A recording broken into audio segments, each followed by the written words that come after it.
It's Speak It Thursday, and it's your girl Shuli. We are back with another conversation, and I'm very excited about this particular conversation because it is with the TaKiyah Wallace, founder of Brown Girls Do Ballet.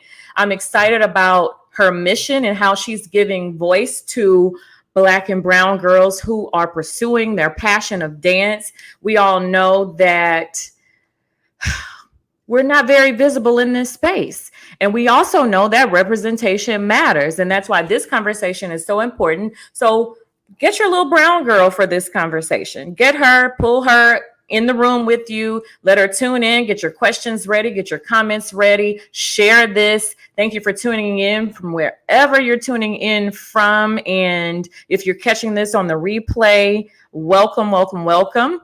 This is a conversation that is just very necessary. So let me tell you a little bit about Miss Wallace. She began shooting the Brown Girls Do Ballet photo project in 2012 after searching for diverse classical ballet programs in Dallas, Texas, through photos online. She now travels shooting the project and spreading the mission of the Brown Girls Do Ballet organization. She is a former gifted education teacher, 14 years, television host, and she's the owner and photographer of Some Sweet Photography. Her work has been featured amongst such outlets as Wedding Nouveau, if I said that correctly, Huffington Post, Washington Post, Black Girl Long Hair, and Madame Noir. And as an actress, her voice and likeness have been used in ad campaigns for Dickies, Ford, and the American Heart Association, to name a few. She holds a bachelor's degree from the University of North Texas and a master's degree from Texas Christian. So you all know what to do. When I bring her up, make sure you give her some love, share the likes, just welcome her to our Speak It couch, if you will. Hi, TaKiyah. Hello, how are you? I'm doing well. How are you? I'm holding on. Good. I know you all have been traveling the country with your project, so I'm very happy to have you here tonight. I am glad to be here, and you're right. We've been all over the world and coming back. I know. I have been following the journey on your Instagram and through my cousin, Danny. Well, Sherilyn is her formal name, but she's Danny. Thank you, Danny, for hooking this conversation up. We have people tuning in from Dallas with us tonight. So, hey Dallas. Yeah. All right. So let's get into it. So Brown Girls Do Ballet. Tell us a little bit about your organization. So Brown Girls Do Ballet is a nonprofit organization that helps provide resources to dancers of color. And we do that a variety of different ways. We have scholarship programs. We have a brand new college scholarship program. We have a supply closet. We have a point shoe program where we provide point shoes to young dancers that may exhibit a financial need. We do outreach in different ways. We have a lot of relief efforts that we put into effect with dancers that have been affected by natural disasters, things like that. Just all sorts of things. But we started and are rooted in photography because that's how this all began. And so we like to make sure that we honor that piece of the puzzle. I love it. So you said it all started with photography. Yeah, tell us about that, because when I did my research, I was like, learn something new. Yes. So in 2012, I had a beautiful baby girl. I still have her. She's still my baby, forever my baby. She's about to turn 12 years old. But at the time, she told me she wanted to take ballet. And I know you all can't see me right now, but that was not my jam. Didn't know anything about ballet, princesses, and or makeup, all things girly. But she decided that's what she wanted to do. And as a mom, you know, we go to the moon and back for our babies. And so after doing some research and looking for classical ballet programs where we lived in the hugely diverse city of Dallas, Texas, one of the things that stuck out to me were that there were very few images of little girls of color on local ballet websites. And so as a photographer, I was kind of moonlighting. You know, we all have side hustles, but as a photographer, one of the things that I set out that year as a personal project to pursue was looking for other dancers of color that were also enrolled in ballet programs. I put a casting call together. I put it up on Facebook and I went to sleep. And I woke up the next day and it had been shared in every state that was not my state. and every mom group that I did not belong to. And everyone wanted to know when I was coming to their city to shoot the photo project. And I tried to be as nice as possible and say, oh, I'm not coming to Philadelphia. I'm not coming to New York, but thank you so much for your interest.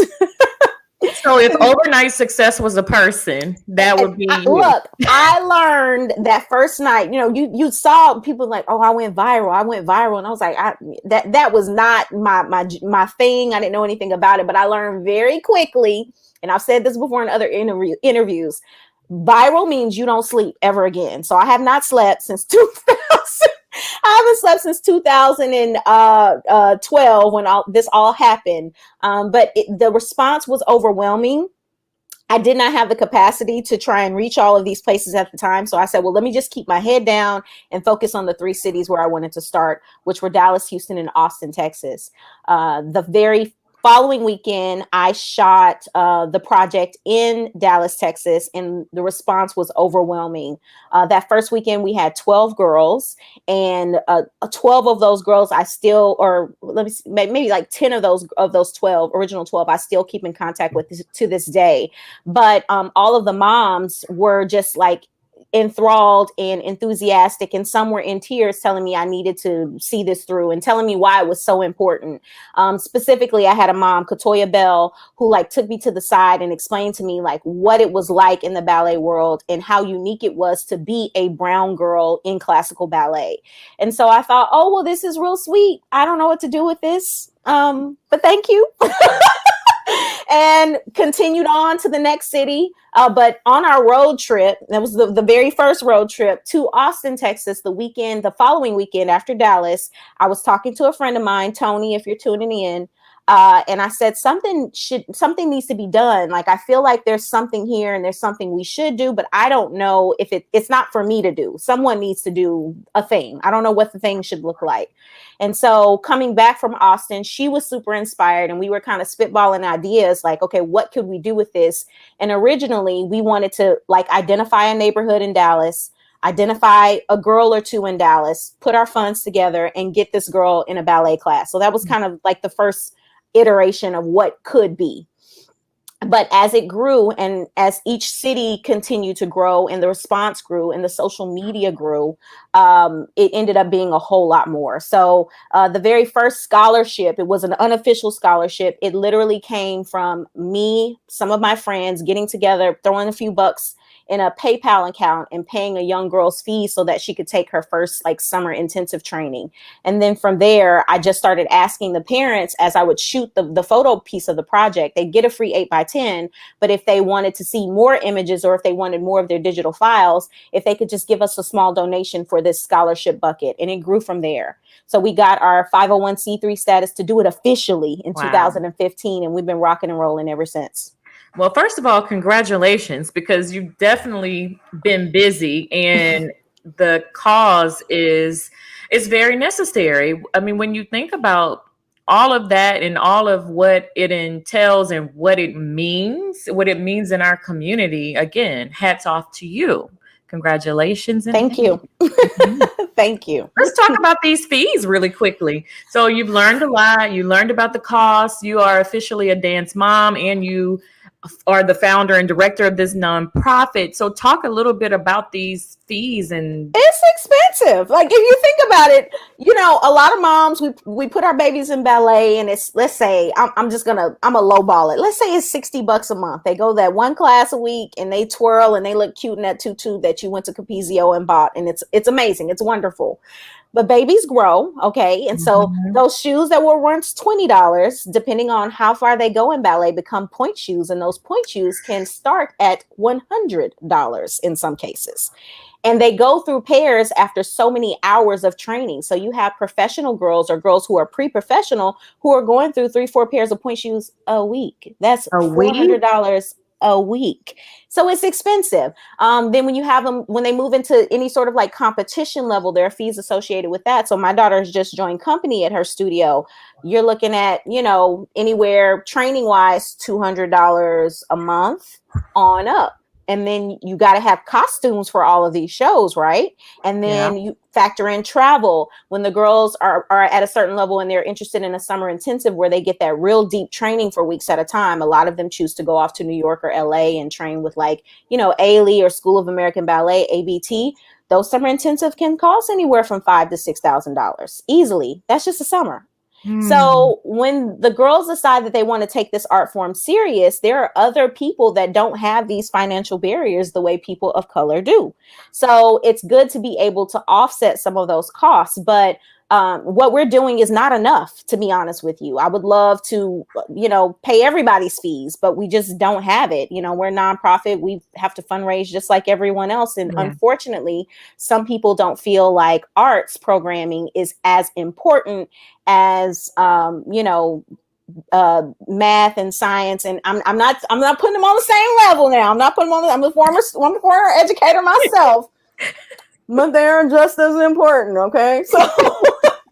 So, you know, and parents have to cut costs and have to figure out what's important and what's not important. I think the pandemic, of all things, has shown us that. And so, you know, a lot of families are struggling right now, but there is this feeling of wanting to provide a sense of normalcy to dancers. So if you had this going before, not having to give it up because this situation happened to your family. So we are a resource. I hope that we continue to be a resource and grow as a resource. Yes, because like you said, access, like that thing, that is a huge barrier for so many of people in our Black and Brown communities. And so I love that you're providing that. And then let's talk about, because you've already given us so much information, but how did you know it was you who was to take on this charge? I think we've had this conversation before in other on other days and other team meetings, but I still struggle with that. I don't know that it necessarily is supposed to be me, but I do feel like if you've been invited to a space, you have to honor that space. And so it's always important for me to include dancers, budding and professional, in all of the conversations that I happen to be having with people since I've been given this platform. I started our Instagram page, which has like 140,000 followers now, for parents. I started it because as I was shooting the project, I wanted them to be able to see where I was in my progress and basically for them to hold me accountable. But other people from all over the world started submitting their images as well, because their baby was the only one in upstate New York. Their baby was the only one in Birmingham, Alabama. Their baby was the only one here and there.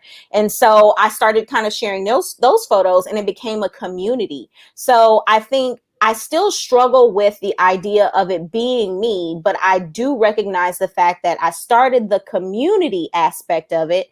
And so I need to make sure that it continues to grow. And I'm trying to do the right things.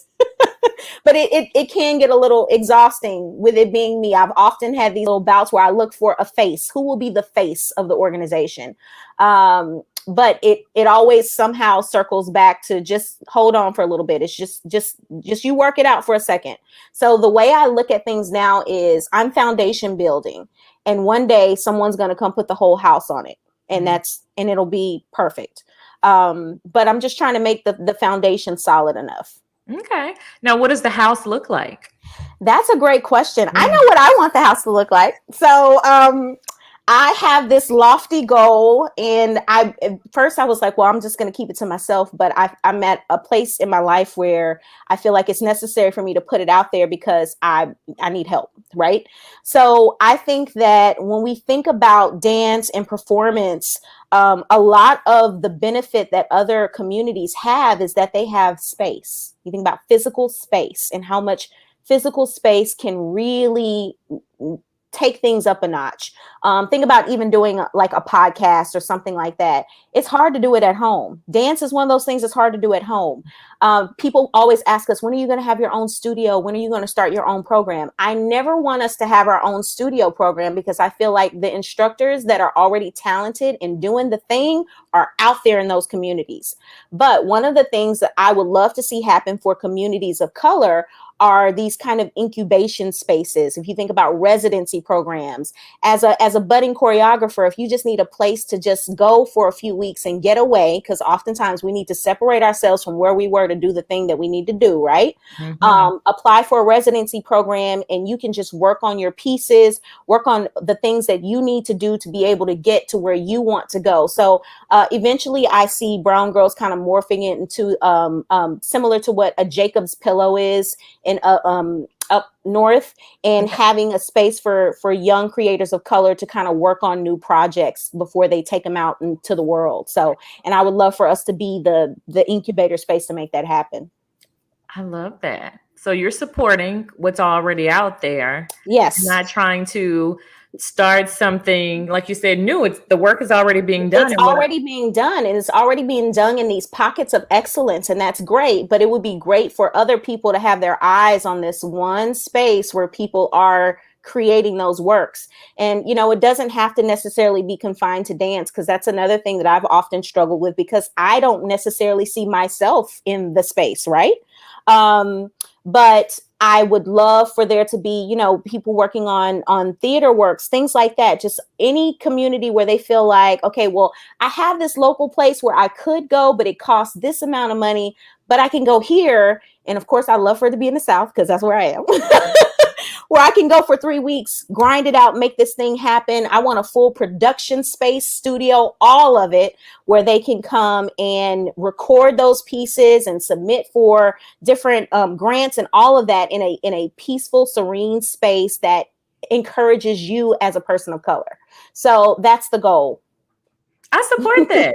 That's exciting. And I mean, I usually do this at the end, but I'll say now, let us know how we can support you in these efforts. So what's in the works to make this happen? Is it fundraising? Is it it's going to be a lot of fundraising. So I think that is the main goal, but we're actually very quietly, I guess it's not so quiet now because I'm saying it on social media, looking for the space.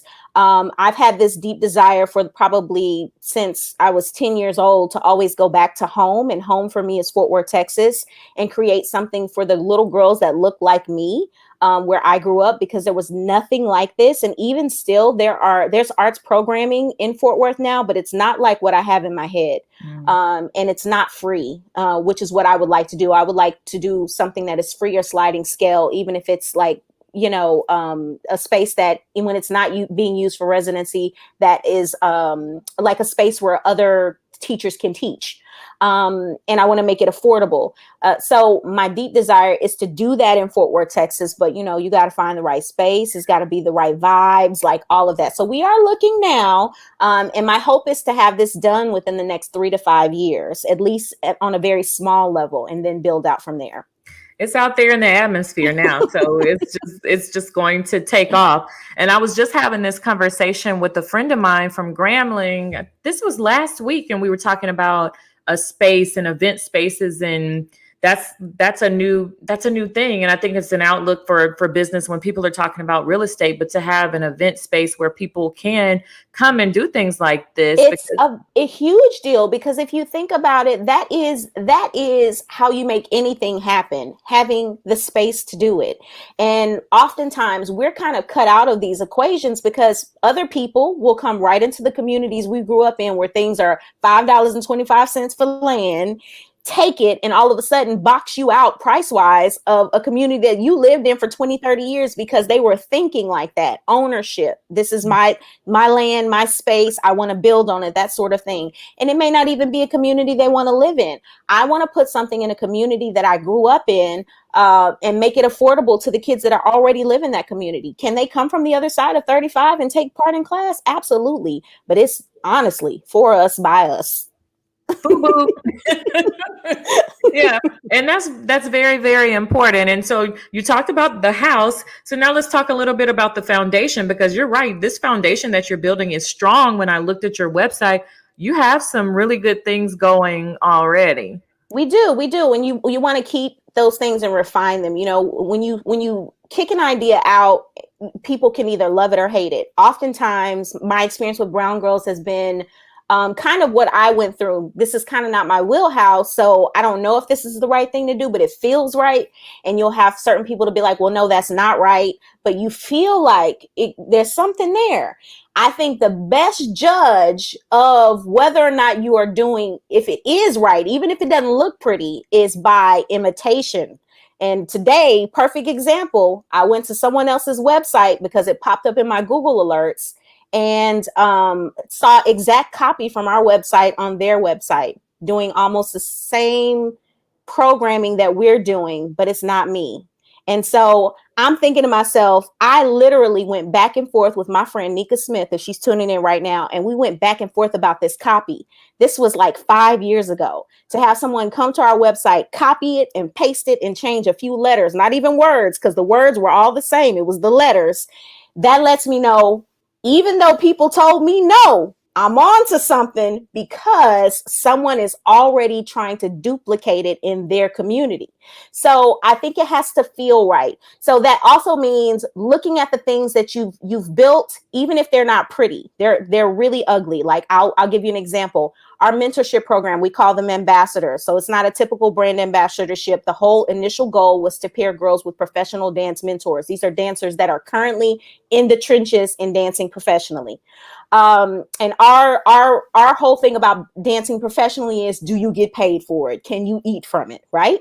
So the very first few years of that was real rocky. We had professional dancers that would sign on to be mentors, but then they would kind of ghost for a while because, real life took over, and that was painful. So I had to go back to my board and say, well, maybe we should do away with the ambassador program, because it's not working. It's ugly. And it doesn't matter how pretty I try to make it. What they say, you can't put lipstick on a pig. It just was not.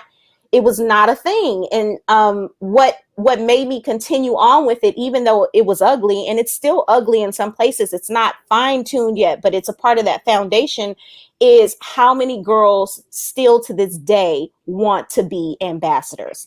There's some magic here. It may not be what I thought it was supposed to be. It may end up being something else, but these girls are all coming with it.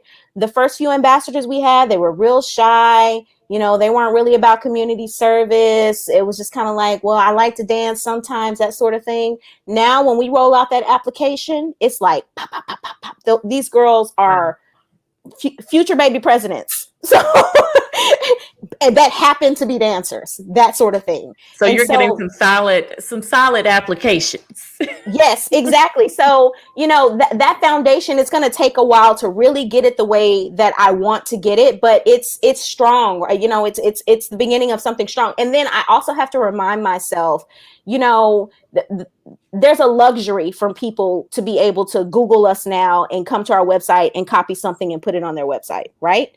You have a template. We've created a template for you. You are the blueprint. You are the blueprint. I didn't have it. Yes. I didn't have it. So I have to think about those things. And that is kind of what helps keep me focused as we're working on this foundation. Like, it's obviously something here. If we've got this many eyes on us, and yes, press is good. Kelly Clarkson was great, but I'm really trying to make this something that has legacy and longevity. And I want it to really be beneficial to the girls that are needing it, because I don't personally need it.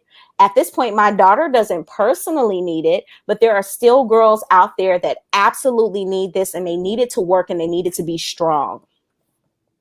Well, you said you don't know why you were given the charge, but as I hear you, I can see it and I hear it.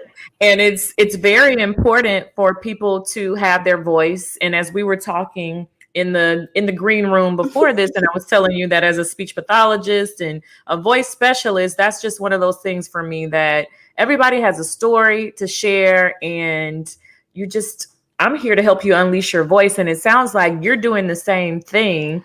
I love that idea. When people ask you for like that one word that describes you, like at this point, I feel like my word is conduit. Like I am not necessarily the person, but I can probably introduce you to the person. It's not me, but let me tell you, I might know the person, or I can kind of get you to where you want to go. So like when I'm explaining it to someone who's not familiar with this world, or who's not really familiar with the work that I do as an educator, my whole shtick has been, I help young people get to where they want to go. And so that's what Brown Girls is at the very minute level. I help young dancers get to where they want to go. And that's it, giving them a voice. Because you talked about leadership. So you have an ambassadorship program. You're teaching them everything that they need to do. They have a voice, and you're making sure that they're visible. Absolutely. And creating a safe space. It's just like all of these wonderful things. So when I say something like representation matters, what does that mean to you? I feel like I should have an answer for this question. When I think of representation matters now, I feel like that has become a real popular phrase in the last few years, especially last year. Last year was crazy. What it means to me is that people want to see themselves in these common areas. You know, if I'm able to turn on the television and watch the Olympics, there's nothing out of place because I see myself there. When I walk into a hospital, I see myself in my doctors. I see myself in my school, in my teachers, that sort of thing. And so representation matters to me for the younger generation, because when I was growing up, I've seen this in different places on the web, and people always ask you, like, when did you have your first Black teacher?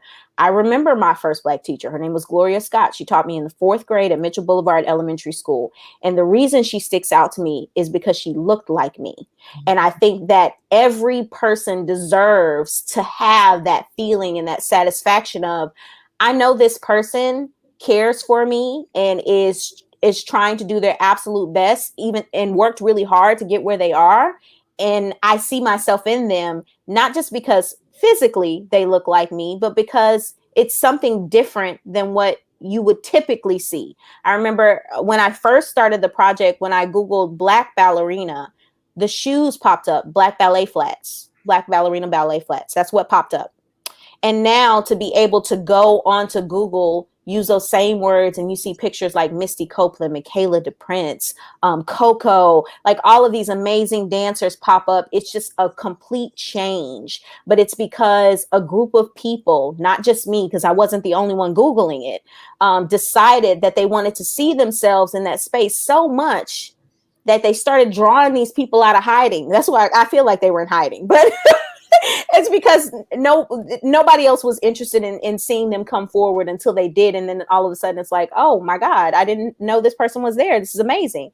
So it's just about seeing yourself in a space and feeling like that thing is possible for you because you see yourself represented.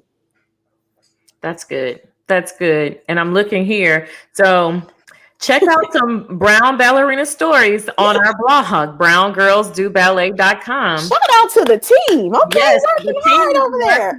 Thank you to the team. Thank you to my team, Asan Taylor, because we believe in the mission. And so I'm thankful to have this conversation and to be of support in any way that I can. But yes, Brown Girls Do Ballet. Y'all are out here just doing phenomenal things. And you talked about challenges. Let's talk a little bit about, like you said, we were, as Black and brown people in a space, we were in the shadows. And now, like you said, with the coming forth, then we also are more aware of the challenges that ballerinas go through. So talk a little bit about what you've learned. There are so many. My first challenge was learning just kind of the nuances and politics involved in being a classical dancer at the very minute level, but then also being a dancer of color above that, and just some of the things they face. So naturally, the stereotypes for dancers of color are that we don't have feet the same way that white dancers may have. Our lines we got curves to our line, right? Things, there are other challenges dancers of color were kind of struggling with internally and in their little pods and not being able to talk about directly in public. Things as simple as hair. You want me to put my 4C hair in a ballet bun every week, pull back, and it needs to look snatched, right? Well, I have a baby with 4C hair. That's a task. it's going to take a while. And we like to wear protective styles. So can I wear my braids with a bun? Can I wear my kinky twists in a bun? Like, is that off the radar? As far as curves go, talking to a young dancer, and you can, babies start changing 10, 11, 12 years old, about what it means to eat properly in a way that is not detrimental and that does not turn into an eating disorder. All of these things are super important to dancers, but even more so to dancers of color. And as time goes on and you start seeing more diverse companies, there are more issues that come to light. I don't know if anyone has seen the documentary First Position. It was on Netflix. I don't know if it's still there, but it kind of details a little bit of Michaela DePrince's story, and something as simple as in ballet, everything is supposed to basically match your skin. It's supposed to seem seamless.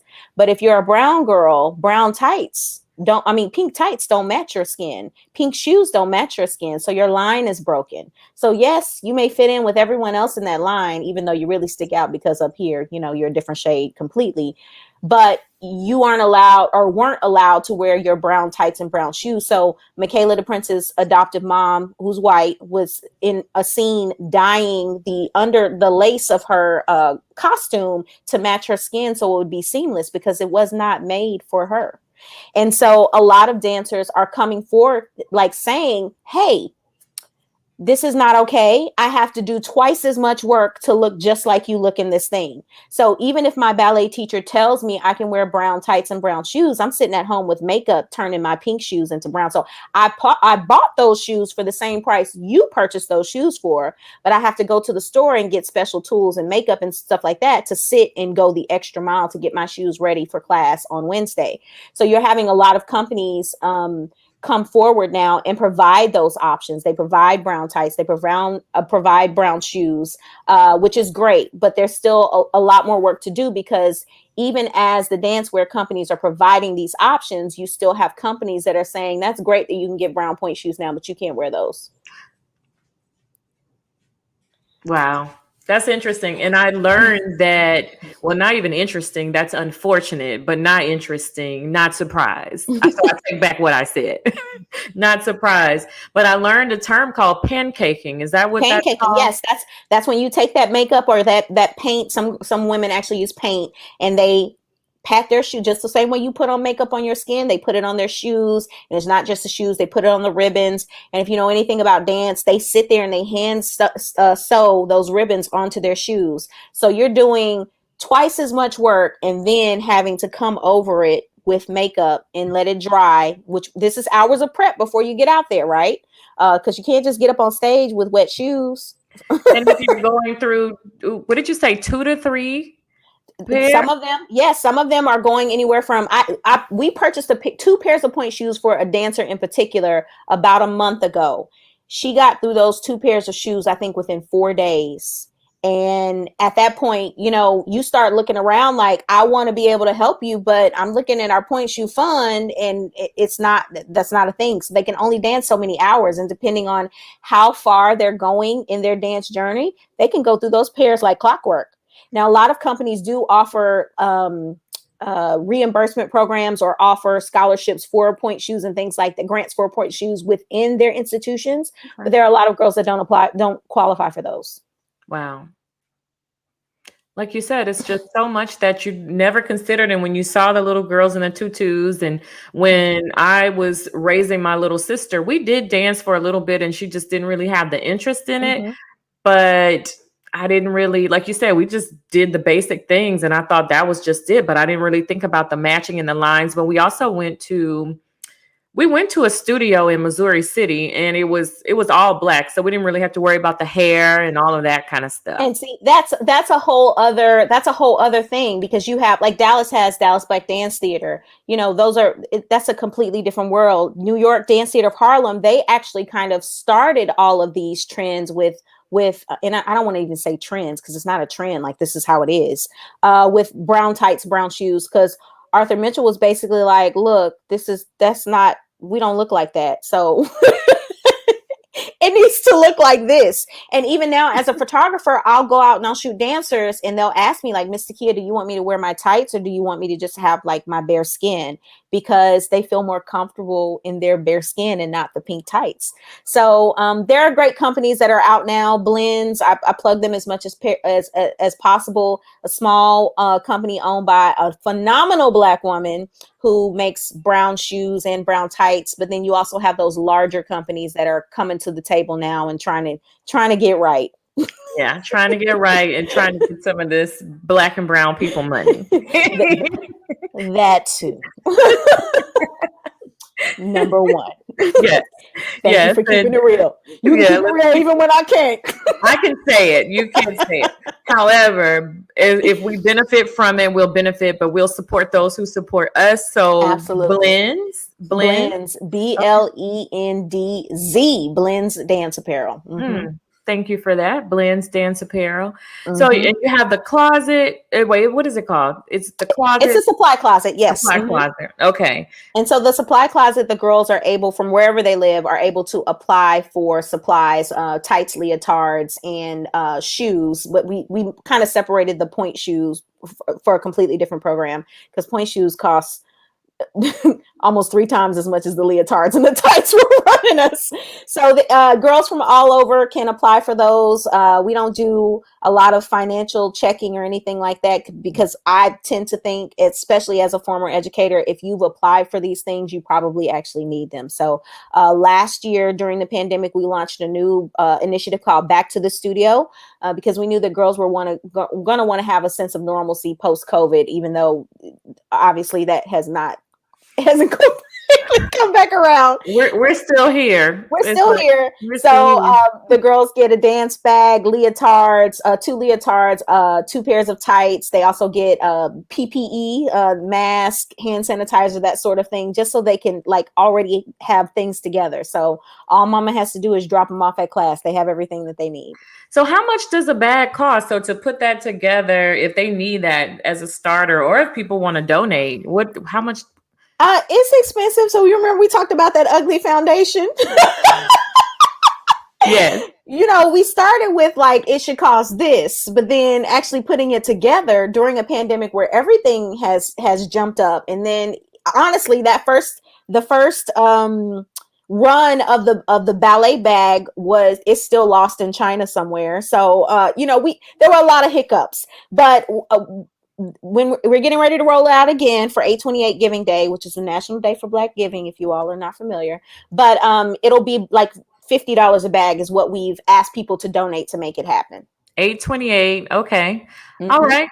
Got it. Well, we have a supporter. We'll help you all out. You let me know what we need to do over here, and we are with you on 8/28. I did not know that. Yes. We Black people like to give too. They just give it on 8/28. 8/28. We will be giving and supporting. And so with the ambassadorship program, you have the point shoe program, you have the supply closet. Yes. The photos. Tell us about the road trip. So the road trip was, it was officially announced as a road trip back in I always mix these years up. I should have this down on like a sheet of paper. I want to say the year was 2016. It was 2016. We did Essence Festival that year in partnership with another organization called Play Like a Girl, which is also phenomenal if you get a chance to reach out to them. But we literally got in a rental car and went down to New Orleans, Louisiana, and we met the most amazing dancers. It was like 100 of them from On Point Dance Studio based in Baton Rouge, Louisiana. And we just had a great time. And I thought, okay, well, I was already kind of doing a road trip unofficially. As a part of how this all got started, it would be great if we could like fully brand it and make it an experience. And so we have kind of kept up with it. It looks different ways for different cities, but this summer, just because of COVID, I really wanted to do it in a big way. And then very quietly, we've been given an opportunity to produce some content for a Facebook Watch show called Releve. And I thought, well, we could tie all of this together. I can shoot the project, shoot new images for the project, engage with our community that we haven't been able to see for over a year because of COVID in a very direct, like hands-on way, and also shoot content for the Facebook Watch Show. So that's what we've done. It's called Summer in the City. We initially started, and I initially started thinking I'll just do 5 cities and I'll call it a day, but I think we're up to like 12 cities now. Okay.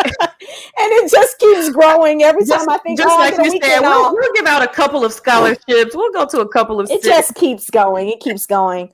So it's slated to conclude in New Orleans the first week in August, but we already have 2 other cities that have already scheduled dates for us to ride out to those as well. So we'll be doing Memphis, Tennessee in September, and then we're going to go into fall in October, and we'll be in Columbus, Ohio.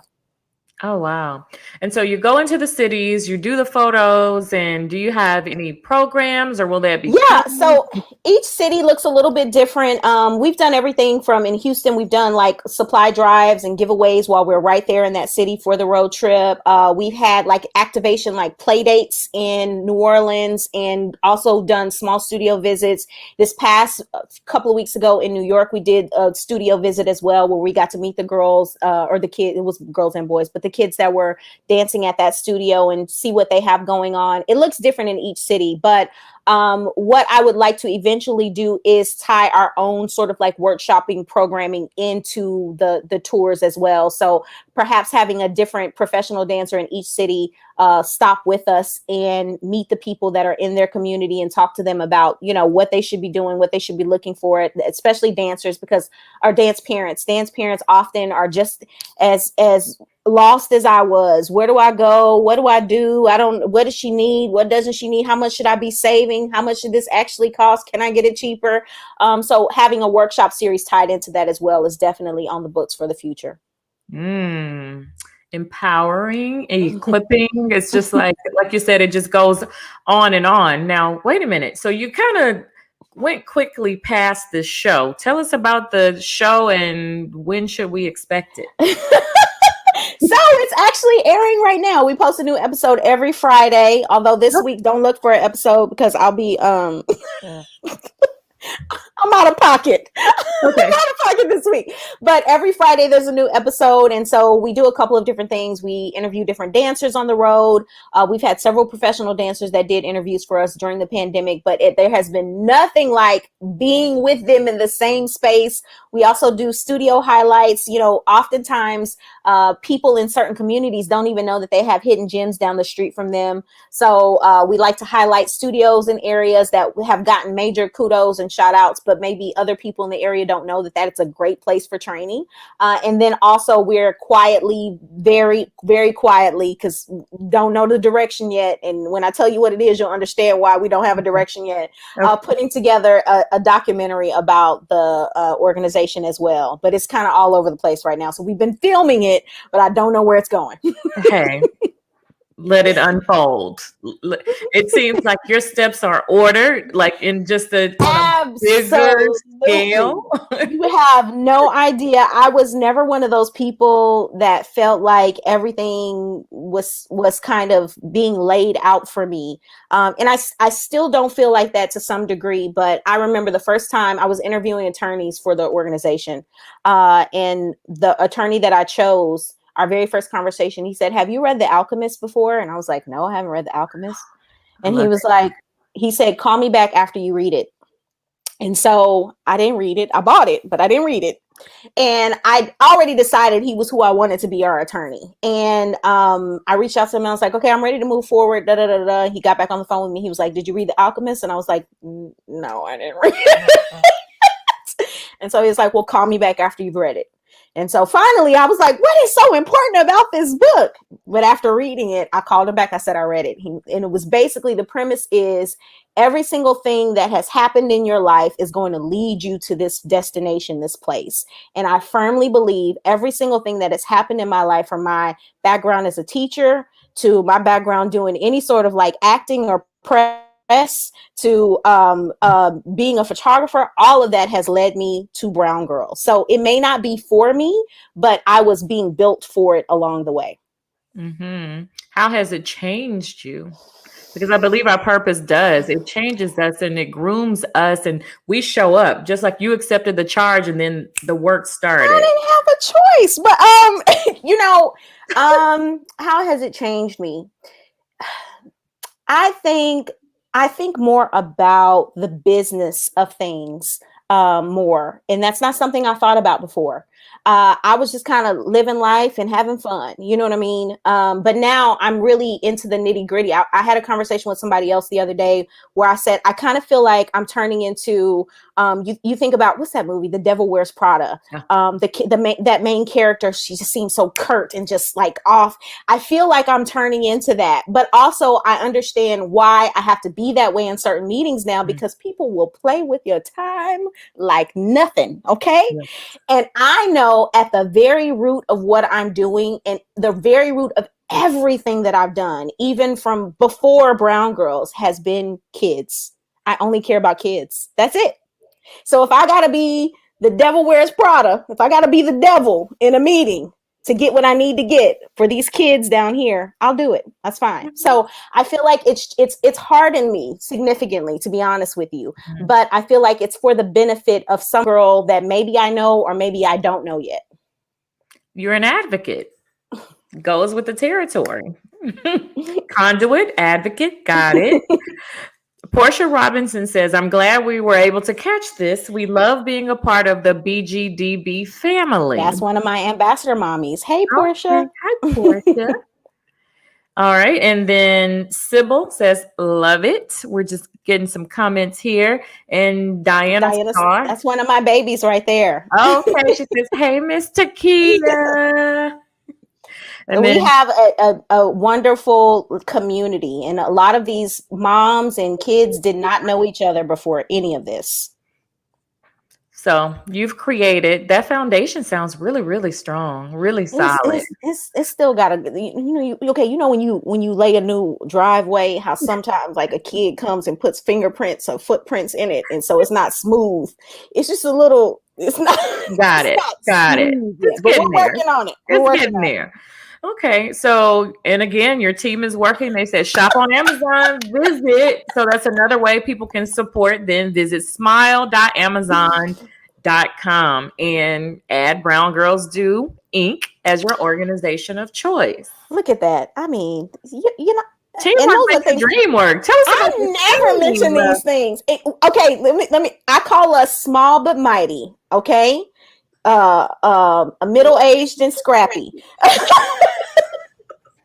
We are very small. Up until recently, Brown Girls had no employees whatsoever. So we had paid interns that were kind of come in as they were their junior, senior year of college. And that was it. I was still volunteering 100% for the organization as well, which was very time consuming, to be honest with you, for 7 years. So actually it was more like 8 years of that. And I was still in the classroom until October during the pandemic. It wasn't until the great folks at Facebook plucked me and said, hey, we want you to do this thing, which was produce the content for the show. And we're going to help you take care of you. And so now I am the organization's only paid employee, but I always tell people I can go back to work. Y'all just say the word. I can go back to work, but I also realize that things don't run unless I'm able to run it. But then also this year I've been able to hire other people as well who are help keeping this boat going. So Danny, Cheryl, everyone else knows her as Sherilyn. I call her Danny. She is my right-hand person. She handles everything from my emails to scheduling, all sorts of things that I'm pretty sure she didn't know she had to do, that she's been doing for me. We also have Keita Sharber, who's kind of been with us since I think about 2015, but she does a lot of our videography and editing and that sort of thing. I have a really great grant writer now, Yuriko Tran, who's amazing and young and scrappy as well. And then my board is phenomenal. So team, you have a team. I have a team. You have a team. And so we have some people tuning in. Thank you for tuning in. If you are just jumping onto this live, make sure you go back and catch the replay and share it, because this story is amazing, and hearing how you have built this foundation and it's still a work in progress, and you have great vision for the future. Let's talk about this really quickly. What is something that hasn't been posted in the news or on the grand scale, like a part of the conversation that we need to know or that we should be having around dance and our girls? Okay, something, I feel like this has been a conversation, but I don't feel like it's being discussed enough. And my parents, I call them my parents, the parents that are the parents of our ambassadors that are involved with the organization, and the parents on my advisory board, who are all amazing as well, have been really kind of hammering into me to start thinking about is the mental health of dancers of color. I don't feel like that conversation is happening enough in the big scale of things, because dancers are afraid to speak up right now. Because if you have anything that can kind of be, and I guess this is across the board, no matter what field you work in, as soon as you start expressing some concerns about your emotional or mental health, all of a sudden people start thinking like, oh, well, maybe I don't want you a part of my organization because it seems like you might come with something, that I don't necessarily want to deal with. But to have a young dancer, and you start think about this, like my daughter is about to turn 12. A lot of these young women decided they wanted to go professional at 12 years old, right? Oh, you can go professional at 12? You can be in a pre-professional program 12, 13, 14 years old. Did not know that. So if you've decided, if you love this thing so much and you've decided you want to be a professional dancer at 12 years old, what happens at 14 when your body changes significantly? You're already in this space that is predominantly white. You got more hips, more breasts than everybody else that's around you. And an artistic director or a dance teacher makes one little small comment about your hips or tucking in your butt, which happens a lot. I can't tuck in y'all can't see my butt, but I can't tuck it in. It's out there. So that kind of conversation and just the surroundings in general can take a toll on a young dancer's mental health for the unforeseen future. I have adult dancers that I consult with, and one that was my very first college intern, who is still unpacking some of the things that were said to her as a young dancer because she was a little bit more curvaceous than her counterparts. And so I think that is something that we're going to start hearing more about within the next couple of years. This past year, when everyone was calling out different organizations and companies, there were some dancers that were kind of shouting it to the wind. But I think you're going to start hearing about it in mass very soon. Wow. Sybil said, yes, mental health, so important. Portia Robinson said, speak the truth. And is it Leda says, yes, all of that. And it makes sense because when you're talking about body positivity and everything that goes along with that why not? Why not talk about mental health? If we're going to create safe spaces, that is true.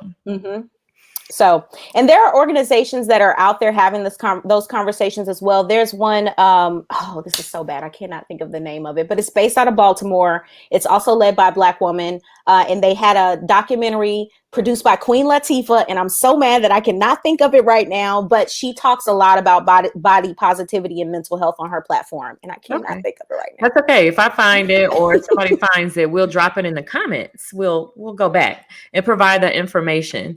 So yeah, like you said, the work is being done. Mental health is so important. And I'm glad that as a community, that's another thing that I'm glad that we're taking charge over is our mental health and making sure that we are in a good space. Yes. So before we get off, you've done some great things, met some people. Who did you fan out over? Like, who have you met in the dance community that just made you so excited? Maybe it's because I wasn't a dancer. I haven't really fanned out, but let me tell you who I absolutely adore. Like, they could ask me for $1 million tomorrow and I would try and figure out how to get it to them. It's two dancers in particular. Ingrid Silva, who is a phenomenal human being, an amazing dancer, and just a wonderful, like, confidant advisory person. Okay. And Addison Ector, who is just, I mean, I love him. I love him. So anything they ever ask me for, I would try and make happen. But those are my two, I guess my two. But because I wasn't part of the dance world, I don't know. I've met a lot of people and they've all been lovely. But those two are probably my favorites. Okay, drop those names again. So look, you're giving us some new information. Ingrid Silva, who is currently with Dance Theatre of Harlem, and Addison Ector, I think he's at Innsbruck Ballet in Austria, but he's in the States for the summer. So okay, shout out to them. All right, so as we get ready to leave, go ahead. Your team has done a great job of it, but you can just kind of tell them how to find you on social media. Absolutely. So to learn more about the organization and to support in any capacity, you can just visit browngirlsdoballet.com. That is also our name on Instagram and Facebook, on Twitter, which we are not very good at. We're just Brown Girl Ballet, but that's where you can find us. And you can tune in on Fridays at 6 p.m. Central Standard Time on Facebook for our Facebook Watch Show Releve. But you won't see a new episode this week because I am on vacation. We'll get caught up. We'll get caught up on the old episodes. I'll go ahead and do that.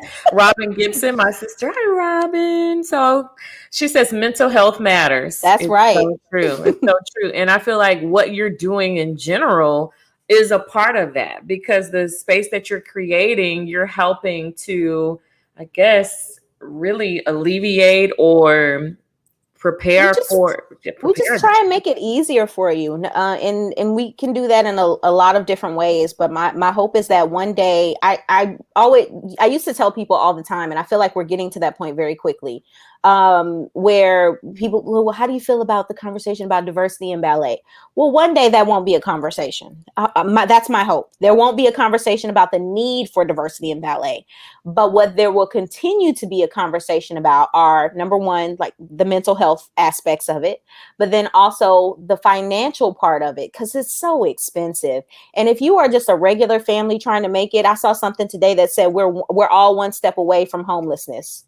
That is truly it. So if you are the kind of parent that most of us aspire to be, those that really want to see their kids find something that they're passionate about and that they like to do, you will exhaust the ends of the earth to make that thing happen for them. So while diversity in ballet won't be a part of the conversation, there will always be a need to help offset the costs associated with it. Whew. So many nuggets. If you're trying to build a nonprofit, a legit nonprofit, so you created a blueprint for the dance space, right? But I feel like too, in the nonprofit world, that's important also to build in a solid way and to see how you're growing. Mm-hmm. This has also been a little bit of school for that as well.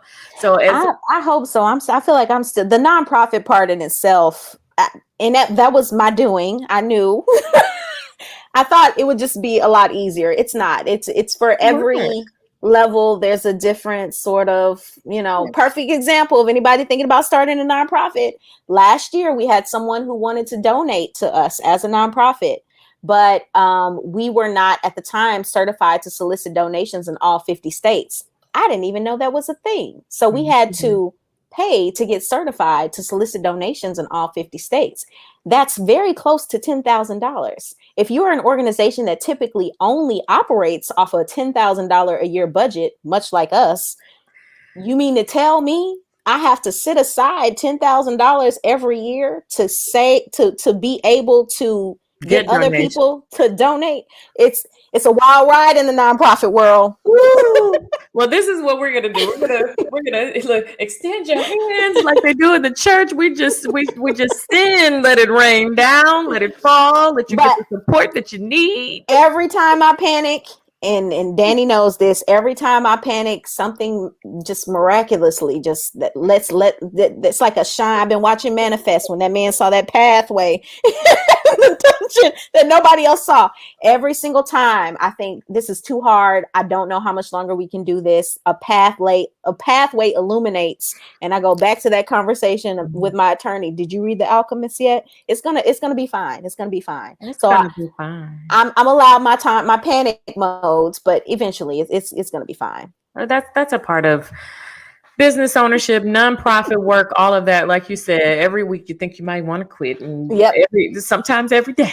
I do. I quit. About every 2 weeks, I quit. I get my 2 weeks notice, but I'm giving it to me. So then I So it's like, what do you do? So then you're like, girl, keep going, keep going.